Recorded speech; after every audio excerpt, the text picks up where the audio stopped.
be a good time to go in, review it, give my thoughts on the game, and sort of talk about it. So, before I begin, if you don't know anything about the crew, I will link to an awesome article by Alan, the head writer over at AR12Gaming.com, and he wrote up an awesome review for the crew Wild Run. Basically, in that review, he covers all the things that I'm going to cover here in more in-depth stuff than I do, and he also gives a whole rundown of what the crew is and gives his thoughts on it in an article over on the website. So I'll link to that in the description down below. So if you want to understand anything related to the crew, go check that out. So I'm just going to jump in, start talking about all the new stuff, and give my thoughts on it. So one of the new things coming to the crew is monster trucks, and they are super cool. You can see me just racing around here.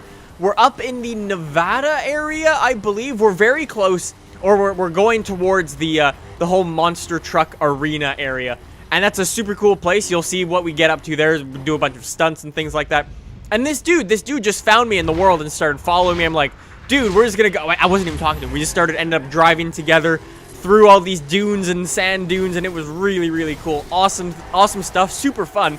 The monster trucks are really cool. They're fun to play with, but I must say they are a little bit glitchy at times. You will notice that throughout the video, that the monster trucks are a little bit glitchy. The monster truck spec is basically just any normal spec that you want, as would the previous specs were, like performance and raid and things like that. Monster truck is just another spec, which means you can toss it onto some of the cars.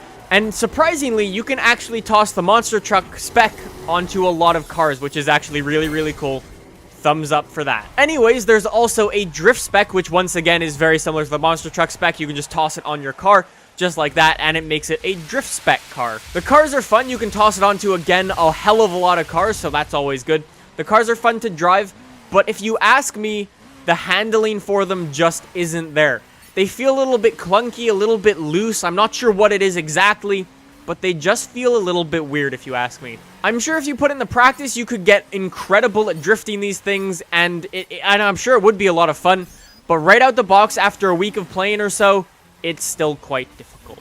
Also, not to mention, the whole drift mode thing is a little bit weird. You can get some drift score, and then if you crash into anything, it doesn't really matter. So I'm drifting through trees and everything like that, crashing into all of them.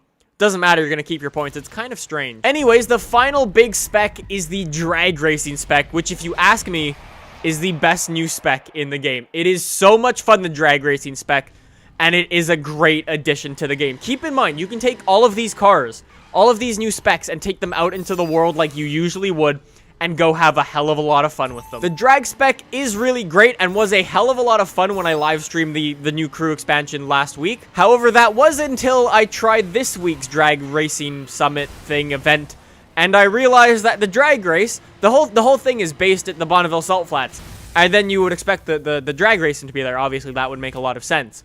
But no, it's downtown in Las Vegas, and it has a corner in it. And my car had some issues when it hit the curb. So yeah, although they are a great addition, once again, they're a little bit finicky on the handling of them, so bear in mind that when taking them out into the open world.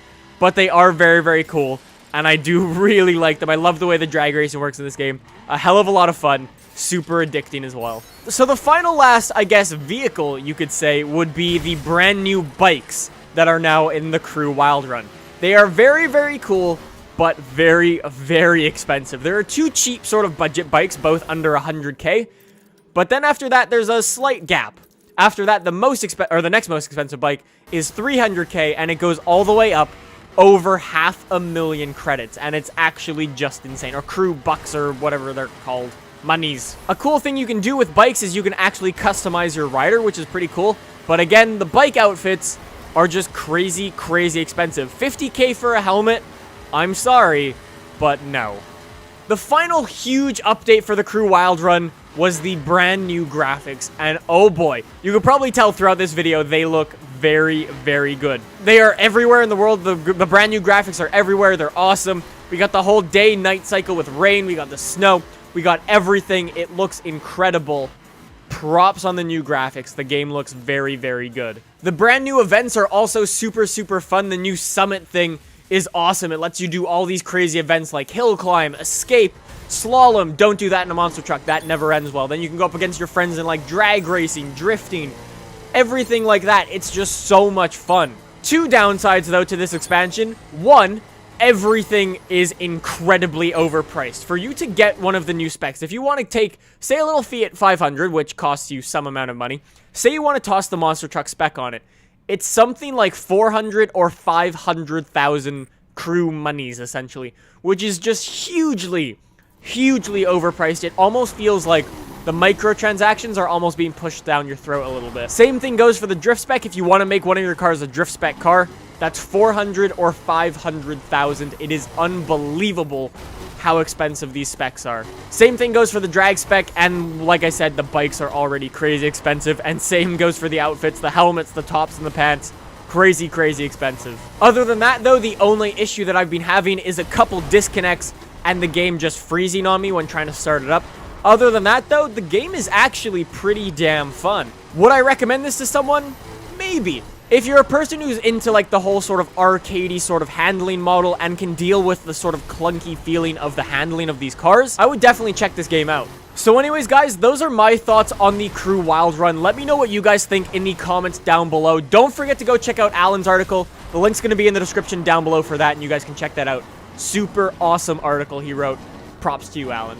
Anyways, guys, hopefully you enjoyed this review. If you did, subscribe down below for more videos like this in your subscription box. I have some more Crew Wild Run videos coming in the works, so be ready for those. Anyways, guys, thank you for watching, and I will see you